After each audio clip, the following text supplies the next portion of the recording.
It's great to have Joel Leibo today as our Quest CBMM speaker.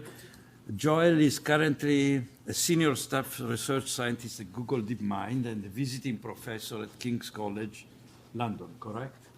And, Joel, I think, was set in his career early on when he was at MIT.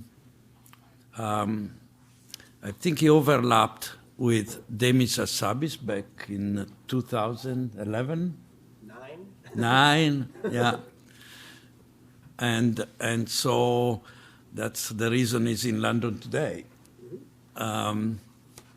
He was telling me a funny story that back when in 2010 or so, at our coffee machine on the 5th floor, he was the one to introduce Geoffrey Hinton to Demis. And Geoffrey was visiting, and Demis was there as a postdoc. So anyway, Joel has started at the time to explore question about object recognition. And I think there were a couple of very interesting pieces of work which posed questions that I think are still open. One is why domain-specific regions in cortex exist, like the fusiform face area.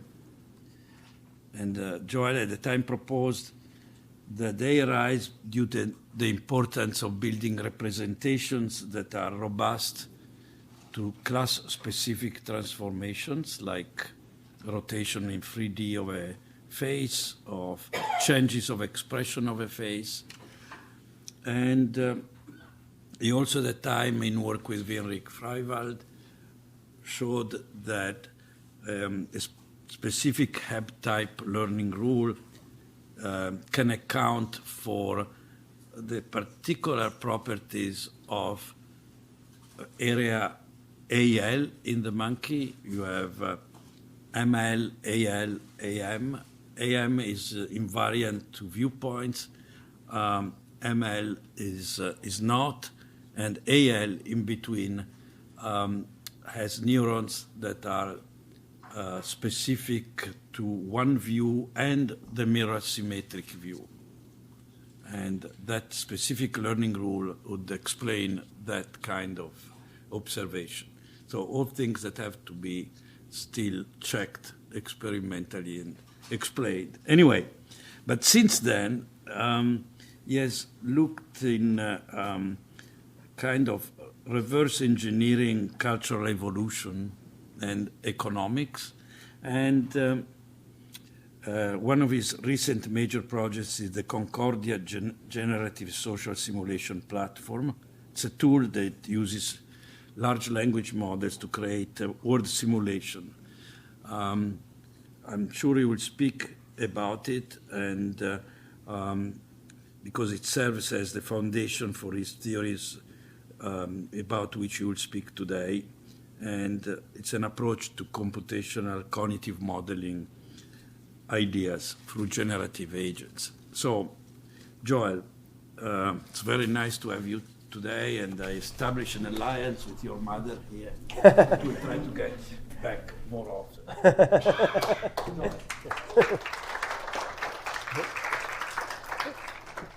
Thank you for that introduction. It's really great to hear about the work I did in object recognition and neuroscience in my PhD, and how it, I do think that there's at least some kind of aesthetic level connection to what I'm going to talk about now. That was the patterns and how I think about research were set back then. But I think spelling that out, it's probably best to leave as an exercise to the listener, because it would be difficult for me. So I'm going to talk about this, which is a theory of appropriateness with applications to generative artificial intelligence. We've been working on this. So in some sense, this is the story of what me and my team started doing after we started working on language models, maybe a year and a half ago, 2 years ago, something like that. And this has been a chunk of the work we've done since then. And yeah, I'll kind of launch into more from there. Why appropriateness? So appropriateness is important for artificial intelligence right now, since artificial intelligence systems are now talking, and they often say inappropriate stuff. And as they start doing things more, they're also going to do inappropriate stuff, and we want to have something more to say about it than just that. Obviously, because conflicts arise when people have different conceptions of what's appropriate, and conflicts can be bad and destabilizing. And more broadly, the AI risks that my team is interested in are the kinds of risks that are mediated through humans changing their behavior.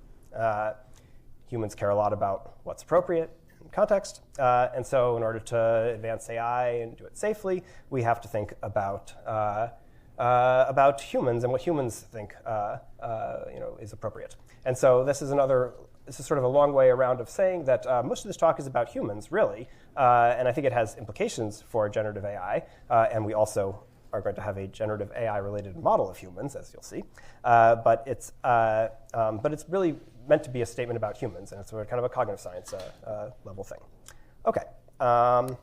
So this is the outline of stuff I'm going to say. I'm going to start by talking about equilibrium selection and kind of the general picture of that's been animating my team for some time. And then I'll move into the actual theory. We're talking about the stylized facts I want to explain and how we explain it and so on and so forth. OK. So this is part of the way I kind of justify the team, basically. I say, so AI is causing lots of changes in society. There have been other things like that where we've released some technology, and then people have changed their behavior as a result. Wouldn't it be great if we could, in the long run, eventually come to make some decisions in advance based on, like people might change their behavior in this kind of way in response to some new technology. Let's try to, maybe we would change what we would do. Social media is the obvious example, but you could really give many other examples where some technology is released, and then it's not just the technology itself causes something happens with it. It's people change their behavior because this technology is there, and that's what we're actually interested in and trying to say things about and worried about risks related to. So obviously, we have now put out some new technology, the generative AI technology, and it's affecting all kinds of things. And I would say, probably no one would disagree, human behavior has not yet adapted to it. So more change in society is clearly coming, even if the AI technology itself were to stop changing, which obviously won't happen either. But I'm interested in these kind of what happens as humans adapt. And societal changes are not slow, right? But they're also not like instantaneous, right? They're mediated by people changing behavior, and they happen on the speeds that people change their behavior for things. But they're often positive feedback dynamics here. So like the more people who have started to do something a certain way, that sucks in more people. So they can go rapidly. They can have tipping point effects and bandwagon effects and all these kind of dynamic things that people talk about. More examples on the slide.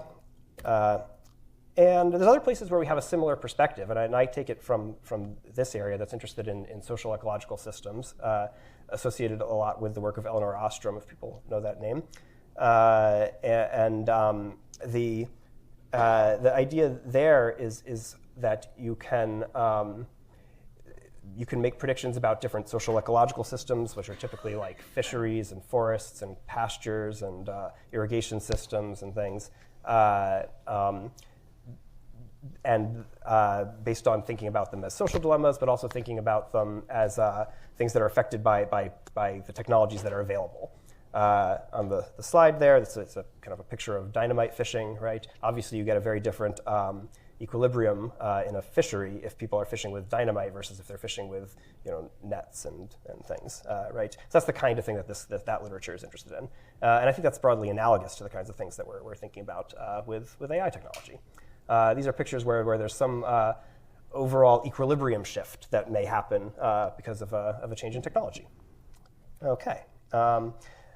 Obviously, there are lots of things that we're talking about right now that are very current and important things, like will our democracies be able to cope with the epistemic strain from disinformation being very easy and cheap to produce? That's a picture where we kind of change the cost of taking different actions, and that has an effect on the equilibrium that society ends up in. other questions there, like about mental health and AI-generated romantic partners, which is a thing now. And the next one's about, what about cybersecurity equilibria, which you can see as a kind of an equilibrium between attackers and defenders, but how is that affected by zero-day exploits becoming very cheap and easy to find? And then labor market type questions, which are very natural to think about in terms of equilibria. So the point here is that there's lots of equilibrium selection risk to think about. Why am I calling it equilibrium selection risk? This is a kind of traditional game theoretic way to think about it. I'm not the biggest game theory fan, I'll say, but I do think this is a reasonable way to describe the idea very quickly. The way you're supposed to read a normal form game, which is what this is to say that there's two players, player one and player two, the row player and the column player. The row player picks the row, the column player picks the column. The row player gets a reward, which is the first number of the two, and the column player gets the second one. And then you're supposed to reason like, okay, if we were in one place, like let's say we both picked A, then does any of us have an incentive to change? Well, okay, the row player has no incentive to change because if they changed away from the A option, the AA option, they would get a 0, either choice. Same thing for the column player. So if you're at the AA option, you would probably stick there and not change. And so you can see that the same thing is true for BB or CC, but not for any of the others, right? So there's 3 equilibria here, pure strategy equilibria.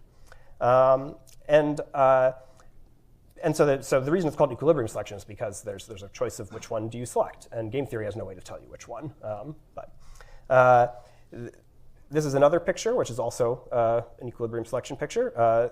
But here, they're different from each other, right? In the first one, it was kind of doesn't matter which one you pick because everyone gets the same reward regardless, right? As long as you pick any of them, everyone gets the same. But here it matters, right? Because in this case, the CC equilibrium is clearly better than the AA equilibrium because they get a 3 instead of a 1.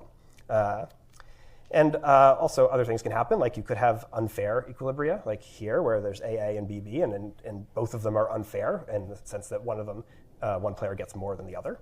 So equilibria are in some sense kind of arbitrary in the sense that you could have picked other ones as far as this kind of logic goes, but they're also not arbitrary in the sense that like no one cares about the difference because they clearly do care about the difference, right? The row player clearly wants to be in the AA equilibrium here more than, and the column player clearly prefers to be in the BB equilibrium.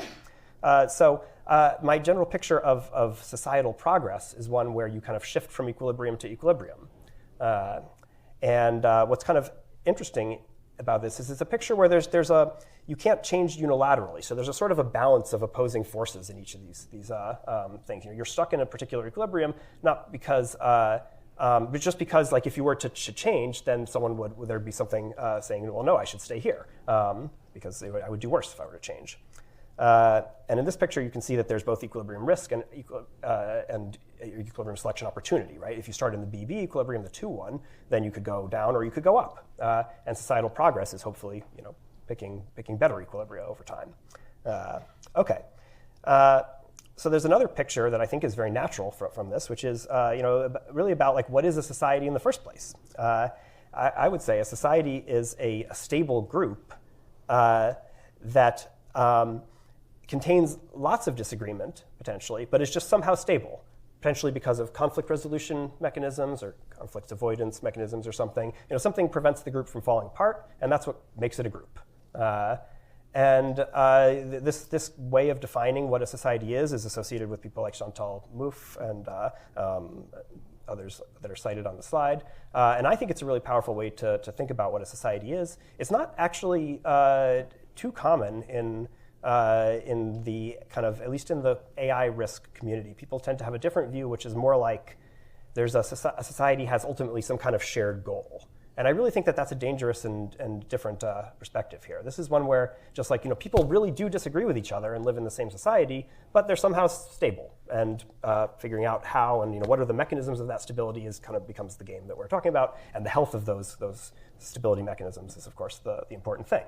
Then the obvious candidates for what I mean by these kind of conflict resolution and stability mechanisms are like, governance mechanisms like courts and parliaments and these kind of things, or appropriateness concepts, which is what I'm also going to talk about. It's going to be a very generic thing as well. Okay, so I just want to take for 1 second how I got here. I've been interested for a long time in cooperation, but we were previously studying cooperation in a different framework in multi-agent reinforcement learning, and this was a world where what we wanted to do was to keep the kind of game theoretic insights that I just talked about, talking about equilibrium selection and things like that, but do it in a world where everything was happening with agents that were seeing pixels and making choices that were kind of low-level motor actions, but they kind of, over long sequences, would add up to doing something that was like cooperation or selecting this equilibrium or whatever. And we did this kind of thing for a long time. And we did things like model different social dilemmas in this type of space. When language models became easy to work with, we kind of had a choice on our team where we were like, well, now the agents can talk to each other. Do we study cooperation or do we study multi-agent reinforcement learning? And we kind of were like, well, I guess we want to stick with, it's better to study cooperation in a world where agents can talk to each other and figure out what the implications for our research program are, rather than to kind of stick with these kind of things that kind of is how we became well known for doing this. The other thing that was interesting about this, and is still true in our new work, is this was another way of complexifying a kind of game theoretic social dilemma. This was saying, like, let's make it spatiotemporally complex. Let's abstract the real world in a different way that's not the same as the way game theory is doing it, but then try to play in the same space and make predictions about the same kinds of things. Now we're going to abstract things in new ways that will be kind of in a more fully language-like world. Part of the reason we wanted to do this came from this thinking about what I've started to use this distinction of thin versus thick morality. Obviously, this comes from Clifford Geertz's thin versus thick description. But really, the place I was inspired from was this Michael Walzer book, which is cited on the slide there. What they mean by thick morality there is it's the kind of it's particularistic. It's contingent on the details of the history of the society. It's full of detail. It's encultured. It includes all the details of who deserves what and why, and it includes lots of rules that are materially irrelevant. Apparently, like what color do you wear to a funeral? When you enter a temple, do you take off a hat or put on a special hat? Do you shake hands with the right hand or the left hand, or how do or all these kind of apparently arbitrary things that are normative, right? Because they would be norm violations to do the wrong thing. Imagine someone wearing hot pink to a funeral or something like that, and someone might get mad, right? And it would be some kind of you could imagine someone might have some righteous anger at that, right? What I think is interesting is that it's very difficult for people to tell apart often which parts of their own morality are things that are kind of specific to their culture and these sort of silly rules, we could call them, versus which things feel like they have some more deep reason for them. I think it's very important that whatever picture we have can accommodate the fact that our morality has a lot of this stuff. Now, there's also thin morality, which is meant to be kind of the intersection of everyone's morality. That's like what the utilitarian philosophers are talking about when they try to say the thing that's really in common that's behind all the rest. And I think a lot of people are searching for this kind of common core thin morality to build it into machines or something like that. But what I think would be a better kind of guiding principle would be to think about how multicultural groups, which contain lots of different people, which have different thick moralities, manage to get along anyway. And that's what the picture I would like to have. Now, I'm relatively theoretical, I would say. I don't have this is exactly how to do any application, but that's the guiding principle. Okay. So how can we live together? There in a single sentence, stolen from Aristotle or something. Yeah. Okay. So now it's a good point where I should show what the actual kind of data from these models looks like. What do the models I'm talking about actually produce? Because I've given versions of this talk where I've totally skipped this, and then people have had no idea what I was talking about later. So I'm going to do this really, really quickly. even though the details are not terribly important for the rest. But we have these systems that are built by language model agents that talk to each other, and they're kind of doing some sort of, think of it like collaborative storytelling or writing a play together or something like that. And this is some list of events here. In this case, it was like a kind of a whodunit murder mystery thing on a train where someone named Charlie killed someone named Victoria. Charlie's trying to get away with it, and the others have some reason to investigate and figure out why. And see there's some different record of events. But what can happen, we can zoom into one of these events and see how it happened. Let's look at that one where Charlie apparently said he'll go to the lounge car and have a drink. Remember, Charlie's the murderer. And you can kind of expand any one of these events and see how did this happen? And there's a whole kind of things underneath. So this is that's like the whole prompt that led to the Charlie saying, I'm going to go to the lounge car and have a drink. And has all these parts. Including here's a justification thing. Charlie's thinking about his justification for the murder. Apparently, he said he was just doing what was best for the country, and Victoria was a corrupt politician, whatever. But then, how did that happen? Where did this justification come from? And you can zoom into that further and see, this. Here it has, was this whole long chain of thought, which included looks like it starts with when Charlie was 12 years old, he was elected class president, and eventually gets down to he did it for the country. And you can see, and then it's a bunch of agents that are interacting with each other in this world, right? And things happen and they affect things later on, right? At this point, Charlie was having a drink, and then you can see later on, Donald tried to interview Charlie, but Charlie was drunk because he had been drinking since the other time point. So there's kind of temporal dependencies and things here. And you can also sort of see how I'm trying to build back up to something that looks a little bit like the kind of multi-agent reinforcement learning picture I had before, where there was an environment and agents, and you could study them and do experiments and stuff. But we're doing it in a world that's kind of fully language model agents talking to each other, basically. Okay, that's what the data looks like. Okay, so now what about appropriateness? So remember, I said that this is mainly about humans. Josh has a question, yeah. Yeah, so Josh is asking, I'm just repeating for people I can't hear, if there's any world representation other than what the language models say, and yes, in our setup there is, yeah. There's the Concordia is a framework for coding that in a way that you can kind of flexibly move between whatever you want to be kind of hard-coded versus made up, and you have the ability to kind of go back and forth, basically. Yeah.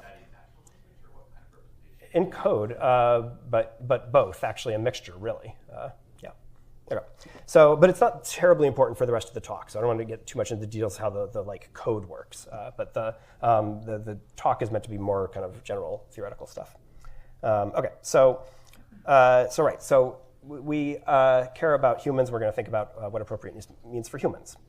All right, so why did I even start talking about appropriateness? I'll say right now, most of this talk is about social norms. I think social norms are the important part. But we actually introduced the term, we started using the term appropriateness ourselves because it was kind of an umbrella term. Because what we decided was, and this is really about semantics, right? This is a choice that we made, right? Because you could have cut these things up in a million other ways. You could define things how you like, right? But the way we wanted to define it was we wanted norms to be impersonal things. And so but it still felt like appropriateness was more broad than that. So it felt like there were two different things. There was appropriateness with friends and with family, and there was appropriateness in behavior with strangers.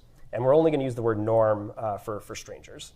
And I think in this talk, I'm mostly going to focus on the strangers part, which is the norm part, which I also think is the most important part. But because I'm not going to say too much else, I'll say very quickly a little bit, which is that a big part of the difference here, it ends up being similar to the difference between evolutionary game theory and kind of iterated normal form game theory with two agents playing the same game together forever. That's sort of the difference, where friends are seeing the same other person over time, whereas strangers are just once. Okay, but I'm really probably for this talk going to focus on the stranger side. Okay, so what do we want to explain with our theory of appropriateness? These are the stylized facts. So the goal is to explain all this. And so the first one is that appropriateness is context dependent, it's culture dependent, and it's role dependent, which is saying, which is just to say that what is appropriate for to do here as a speaker in this room is different for someone who's a listener in the room, or different if you're a judge in a court, it's different from a defendant in a court. Also different here versus in China. All of those type of properties, those have to hold. Also, appropriateness has a sense of arbitrariness in similar to what I was saying earlier in the talk about the possibility of silly rules, and also about the possibility of equilibrium selection of different things that might have gone either way. Then the next one is that acting appropriately is usually automatic. Now, that's not to say that we never have to think hard about it, but it's to say that most of the time we can just do what's appropriate without thinking hard about it, and robustly to distraction. Like, it's not like being distracted makes us always act inappropriately, maybe sometimes, but it's a large part of it, probably most of it, is relatively automatic and robust. Then the next property is appropriateness can change rapidly or not. It can stay stable for long periods of time, but then when it does change, it can change rapidly. So there should be tipping points and bandwagon effects and these kind of things. And then the next one is that appropriateness is desirable. It's somehow related to sanctioning is what I'll say, and I'll say much more precisely what I mean. It's supported by sanctioning. We have a particular meaning of sanctioning. So there's some sense of encouragement and discouragement, social encouragement, discouragement that ends up supporting it. So these are the properties we want it to satisfy, and I'll try to convince you that it does, I guess. So what's the actual model we have in mind here? So at this level of thinking about it, I will argue that I think it's fine to say we're going to model humans as being basically like a large language model, or having one in their heads or something like that. And there's a particular way to make this work. I think it's fine. And we're saying that humans deeply are anything in particular. We're not saying that the brain works this way or whatever. We're just saying that it's a computational model, and it produces some predictions, and you can check the predictions to data and see how well they work. You can talk about its parsimoniousness or not, and all the other properties we have. An alternative is like we might have had a reinforcement learning agent as a model of humans, and you can satisfy some data that way. We're also not saying that humans are reinforcement learning agents, or that would have been a dumb interpretation if we thought we were saying that. Here we're just saying, here's another computational model. Let's use it to try to understand, to see what we can explain with it. So how does it actually work? So the idea is we have some kind of global workspace, and we took that term from the consciousness literature. It's meant to be some kind of, you think that there's a bunch of different brain regions that can kind of be simultaneously active and communicating with one another. And maybe some of them are more perceptual, some of them are more motor. And for us, that's basically going to be like the prompt. That's going to be like the chat window for the language model here, where you can do pattern completion from one part of it to the rest. Maybe from the perception side to the action side would be the reasonable way to do it. We can also think of it as kind of addressed, right? So the parts of this like buffer thing, global workspace, have like some part is like the part that perception gets written to, like some information comes into your eyes and then gets represented somewhere in the brain, and that's a chunk of this global workspace. And then other information gets read out from another part, like your motor cortex or something, and that gets sent to muscles eventually. And that's the like the speech part of it, right? So it's like one kind of buffer, and you can do pattern completion across it, and one part gets written into, another part gets read out of. That's how we're thinking about it. There's one more thing to say, which is that you can also have like retrieval of long-term memories, maybe from hippocampus or something, and you can think of those as just like a prefix to this whole little structure here. So you get some memories, like I remember this stuff about myself, and then I see this right now, and then complete from there to, okay, so therefore I'll do that. And that's what the picture is. And of course, since it's a multi-agent picture, we assume everyone is doing something like this, and then they're interacting with each other. All right. There's one more step you need to turn this into the kind of a decision maker agent model that we're familiar with. And so we took this inspiration from this really old sociology book by Goffman, where he thinks about people as kind of actors in a play. And what we do is we model an agent, say named Alice, as like an actor playing the role of Alice. So that means that there's some prompt there, saying like, what would Alice do? And then you take whatever gets completed, and then you take that as the action of the Alice agent in the simulation, and you're doing that for a bunch of agents, and they interact with each other, and things happen. Here's an example. So you could have the global workspace could include those sentences like Alice is hungry, and Alice likes to eat apples, and Alice sees an apple and a banana on the table in front of her, and then it could say, question, given the above, what should Alice do next? Answer, and then that's when the language model takes over, and it would reasonably complete with something like Alice eats the apple. And this, you can see this has some interesting properties, right? It's almost like some kind of like Aristotelian syllogism thing, right? And if you did put like, like Socrates is a man and all men are immortal, it would complete the right thing, of course, most of the time, maybe not always, and it would break in sometimes, right? But it would reasonably sometimes do that. But it would also work in these more vague situations reasonably well, also not perfectly and whatever, but like it does okay. And it would also change in response to changes in this in reasonable ways, right? If you said instead that like, maybe a few minutes ago, Alice's friend Bob said, save the apple for him, it would then switch its answer to, maybe then I'll eat the banana instead. So it responds reasonably to stimuli, where stimuli here are like injecting more sentences, which are like, data sentences, when someone did something type sentences. And also importantly, sanctions will be something like that. Okay, more things we can say. So another thing that makes this a little bit more powerful is this idea of a component of the overall prompt, where you could have a kind of like an internal question that gets asked and then answered internally, and then you keep going in the generation.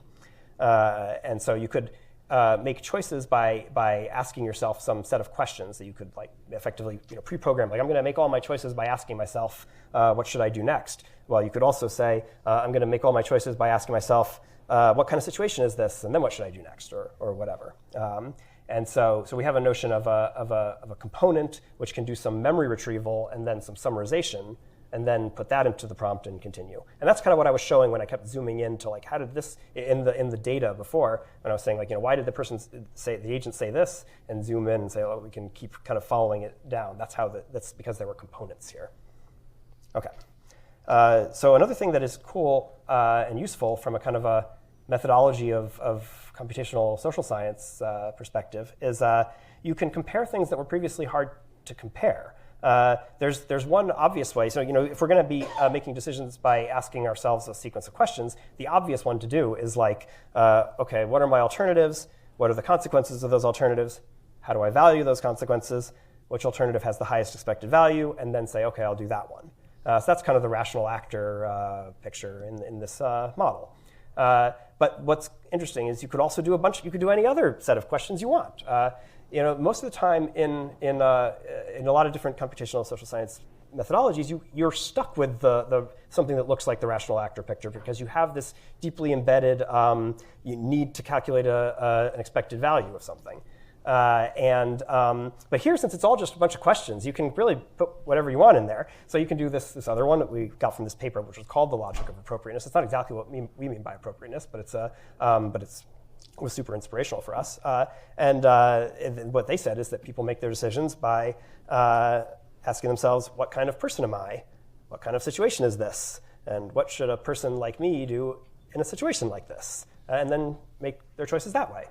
And what's great is that now these are on completely even footing, right? Like we can just compare these two agents, one that makes their decisions by the logic of consequence and one that makes their decisions by the logic of appropriateness, or a hybrid agent that like does one in one situation and the other in other situations, and see what we get, construct different models that do different things. And I think that's super exciting. And I think it's like methodologically exciting because it gives us a way to compare things that were previously in like different languages, but in one framework, and that's useful.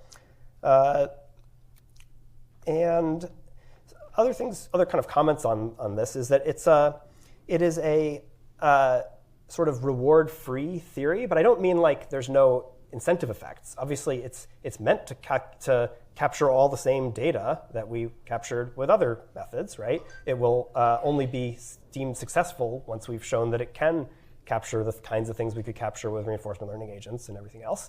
The only thing that's different is that if that works, then we'll have done it in a way that doesn't require writing down a scalar reward function. And I think that could be powerful because there's obviously lots of distortions that come from writing down a scalar reward function, especially from starting from it. Also, it can make the same type of version of that same story if we're talking about game theory, where game theory you have to get the numbers in the matrix from somewhere. This is this picture where you don't have to make up numbers like that. You make up something like this instead. So it's different. And the other thing that you're assuming, of course, is that you have a pre-trained language model, obviously. But I think there's lots of ways to make that reasonable here. It's like we're saying we're starting from a model of that knows something about the culture. It's a just different starting place. There's also interesting things that I think would be easier here. One, there's a whole family of things that are hard to explain with reinforcement learning and with any kind of rational actor model, which is anything that involves preferences changing, because they're typically exogenous in those models. You have to say, if I want to have Alice prefer apples to bananas, usually you put that in the reward function. You can always say maybe there's some, you can have a more complex model where things change on different time scales or whatever, and you can do that. But that's why this is a parsimony argument that we're making. We're not saying that we can necessarily capture anything different or that we're not equivalent in some sense. There is a deep equivalence, right, between this and other things, of course. But we're saying that it is a theoretical language that might be more parsimonious to explain certain kinds of things, especially things that have to do with preference change. How can it be good at preference change? Well, one way to see how that could work is, your question. Let's say I'm faced with the decision of do I like apples or bananas more, or something like that, or maybe I should give an example like do I like rock music or classical music or something like that, you could have an agent, you're simulating their life, and maybe different things happen to them in their life. They're exposed to more classical music or whatever, and that they come to answer this question, what kind of person am I? Oh, I'm the kind of person that likes classical music, and they answer that question by restoring a bunch of memories of all these happy life experiences of listening to classical music, and that's the way these kind of models can work, and we see them work. So why might you think that this can capture the same kind of data as the completeness of it, the same kind of data as reinforcement learning models? Well, one way to make it at least obvious, sort of semi-obvious, is you can just, of course, stick a. You can say your goal is to maximize this, right? And then it's a sentence, right? Your goal is maximize money or fame or whatever, and then it's not really that different, right? So that's one way to kind of reduce the models to each other. So it should be comparable. Okay, but this gives us a nice kind of social construction of the individual picture. If we have another question in front. I'm just a little stuck on what's the difference between saying what should I do and what should a person like me do? Good question. Well, it's a language model, right? It's a little bit easier. It's like representing what everyone should do. I think that's actually important about the picture. It's one of the ways in which it's different. I have another slide where I talk about this later, but I'll say it now maybe. In reinforcement learning, everything is very self-directed, right? You get a reward or a punishment, and it's like something happened and it affected me right now, and now I'm changing my behavior as a result of it. But here, the equivalent things, the sanctions, they don't just change what you do, they change a language model, which includes what everyone in that role should do and would be sanctioned for doing. So you can hear okay, the president did this inappropriate thing, and I'm not the president. I'm not the president myself, and I have no intention of being the president, but I still have opinions about it. I might tell other people, isn't this appalling, this inappropriate thing the president did? So it's a picture that's more like training a language model than doing reinforcement learning to an individual. That's how it's different. I'll say more things. Maybe that'll get me more clear as we go on. I want to make sure, see if I have to speed up here. I guess I have to speed up to get to what in the world is appropriateness. I haven't gotten there yet. Okay, so individuals. There's a picture here about the individual kind of aggregating all the influences on them. We call that the guidance, and there's a story about social identity and stuff. But I think I need to move to what is actually appropriateness. For appropriateness in behavior with strangers, we define that as normative. Norms are, and this is, remember, there's some definitions here, right? This is these are choices that we make, right? We decided that the word norm should be restricted to these kind of impersonal behavior with strangers kind of cases. We wanted them to not be sensitive to the details of personal relationships.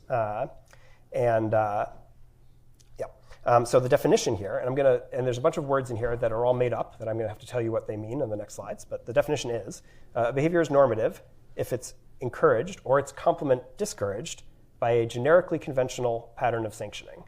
And so I have to tell you now what generically conventional pattern of sanctioning means. So there's really two parts. There's the convention part and the sanctioning part. So now, the traditional way to define conventions in this type of like game theory infused social theory, whatever it is to say that when you have a game with multiple equilibria, then you call the equilibria conventions. That's the traditional thing to say. And this is compatible, but we wanted to have a reward-free way of doing it, right? Because this is supposed to be a reward-free theory. So we found this definition in this paper by Ruth Garrett Millikan, which I think is a really nice way to do that. And the way she defined conventions is, she said they have to satisfy two properties. One is that it's a pattern that is reproduced, that is the source pattern. It's created from a source pattern, and if the source pattern were different, then the reproduction would also be different. So it's meant to be kind of a counterfactual statement, the first one. And then the second one is that the reason for the reproduction is the weight of precedent, in some sense. And then we make this precise in the paper, but that's overall what it is. There's other comments to say about this is like, it doesn't mean that everyone has to do the same thing. There could be like partner dances where there's like the male part and the female part, but they're like one convention, things like that. It has all the right properties you want for a concept of convention. Another thing that we talk about is the scope of the convention, we call it, which is like who's involved in this convention. And specifically, there could be narrow scope conventions, which are like just within a family. Like you could come up with a pet name for your partner, and you'll both answer to it, and it works like a name. But no one else in the world knows that. And you can do things like that in a friendship group. People you know well, you can build up conventions that are kind of unique to the friendship or family. But there's other conventions that are more like at the societal level, and those are the wide scope, the generic scope. That's what we call them. Now, what are sanctions? So sanctions are just things that change the probability of the agent producing some output after the sanction. So it's another counterfactual statement that more or less says that. We have a more technical way of talking about it on another slide.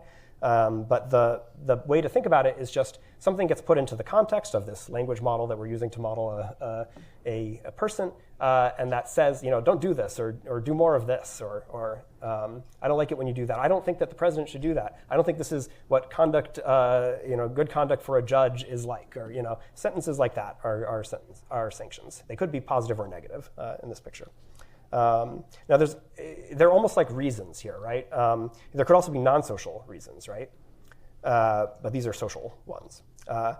And then, so our definition of norm is that behavior is normative if it's encouraged or its complement discouraged by a generically conventional pattern of sanctioning. So we're saying if it's a pattern of sanctioning that is itself conventional, so it's reproduced according to the weight of precedent, then the behavior that it targets is the thing that we call a norm, and then it's appropriate with strangers. That's our picture. This is the slide where I talk about how it's different from reinforcement learning. The main thing about this is that it's really about training a language model. Rather than being a kind of self-directed, like you're hitting the individual for doing the wrong thing. It's like you're saying, this is what a person in this role should be, and it doesn't just affect your behavior yourself, but it affects also who you sanction as a result of knowing that. Like you can say, everyone around me thinks that the president shouldn't act this way, and then you will talk about that with others and sanction along those lines. And so it can immediately bind people in uncommon roles. Like, the moment someone becomes the president, they have some representation of what a president should be. They don't have to do reinforcement learning to figure that out, which would be a very weird model. Obviously, there are other ways to capture all these effects, but this is the way we're doing it. So this definition again. this is things that I'm not going to have time to talk about, but there's more technical ways of describing all the same things. There's implications of these ways of defining things, like when there's a convention, you can predict what one individual will do from knowledge of what the rest of the individuals will do or are doing. And you can say if there's a population with established norms, they'll tend to stay. And you can say that if there's like new actors entering the population, they'll tend to adopt the norms, things like that. Another thing that's really important that I definitely want to make sure I have a chance to talk about is that there's a story about explicit versus implicit norms here. Explicit norms are things that can be verbalized in language, and they are the think of them as like an explicit rule that's like written down, like a law or a proverb or something that has a particular verbal form that creates a particular standard that you can have in the prompt of a language model and then complete from, and it will respond appropriately and implement the rule. That's an explicit one. There's also implicit norms, which are still a standard, but they're mediated by having been absorbed into the weights of the language model. So we have a picture where I didn't really say much about it just now, but the picture is not just that an individual learns by constantly appending to its memory more and more sentences. The individual also learns by doing some fine-tuning on those sentences. And that's how we're thinking about it. We could also see it as a model of consolidation or something if we want to. And so that way of thinking about it, you also end up with implicit norms. So like if you have a bunch of examples that are all describing a particular standard, then those will be absorbed into the weights of the language model that does the prediction in the first place. And so this is meant to capture things that are harder to articulate in a precise standard, like how close do you stand to a conversation partner and stuff. These things are also culture dependent in all the same kinds of ways. And arbitrary, they have all the same properties. So the kinds of norms we're talking about are like deeply not just the moral kind, but we also think they work the same way. But like everything that feels normative is here. And what the difference between implicit and explicit is also meant to be able to explain is there are these effects like the Jonathan Haidt kind of moral dumbfounding experiments, where you get these particular protocols where people find it hard to explain why they have a certain moral judgment that they have, but they still have the judgment. The idea here is that implicit norms, it's hard to defeat an implicit norm with explicit reasoning, but you can defeat an explicit one. So the implicit norms kind of trump the explicit norms in this picture. And so this is what I said a second ago about in context versus in weights changes. I think this can explain these stylized facts that these things are all context dependent, culture dependent, and role dependent, both the implicit norms and the explicit norms, right? I was just arguing. Obviously, for the explicit norms, like rules are different in different places, so you end up with different patterns of behavior. For the implicit norms, it's like also the experience people get is different in different places, and ends up being different. And appropriateness has the same arbitrariness properties as we were just talking about, and it's automatic here in the sense that if we think that most things are handled by implicit norms, like you don't have to have in your global workspace at all times an explicit representation of the form of the rule that you're following. That would be a very weird way to accomplish things. Like it's like you're constantly saying to yourself, like, I should go through life by like saying, follow this rule over and over again, like so I don't forget it. The picture is that you don't have to kind of keep rehearsing internally and doing things explicitly. Instead, it's implicitly in the weights of the network. You just wouldn't make that prediction from this context to that output. Also can change rapidly because in the dynamics of these things, that's what happens. You get it's very bandwagon effect like, and it's all underpinned by sanctioning. So that's how it fits it. And like I said, this was just the part with strangers. There's a different story with friends and family because there you have to take into account the precise dynamics of, it could be like tit for tat is important with friends and family because you're seeing the same person back and forth over time. That's not possible with strangers. Right, this was all meant to talk about how can we live together. I'm trying to wrap up because I feel like I'm out of time probably, or I want to take questions, I guess. I'll try to quickly say something about what are the implications for AI, though. So, I really do think that this is an important picture for AI. But the way to understand it is it's a picture about humans, right? And the fact that humans have this attitude toward what's appropriate has these implications for how we should design AI systems. So now I'm no longer talking about the AI systems I'm using to model the humans. Now I'm just talking about technology. And so I think the top level thing is the importance of context and culture and everything of that type. And it's really something that is weirdly, there's a weird thing about the AI community where the quest is for generality, right? So it's very easy to forget that different people want different things, and they want different things in different contexts. I've been using this thought experiment to talk about it with people a lot, where you could imagine that there's two apps, like there's and they're like on your phone, just like two different buttons, right? Two icons you click on. One is one is labeled comedy writing assistant, and the other one is labeled tech support helper or search engine or whatever. And maybe behind the scenes, those two apps are literally the same language model, exactly the same, nothing is different whatsoever. But just the fact that the human clicks on the comedy writing assistant clearly makes a huge difference for what it is appropriate for that bot to say. And I think that's something that's really important and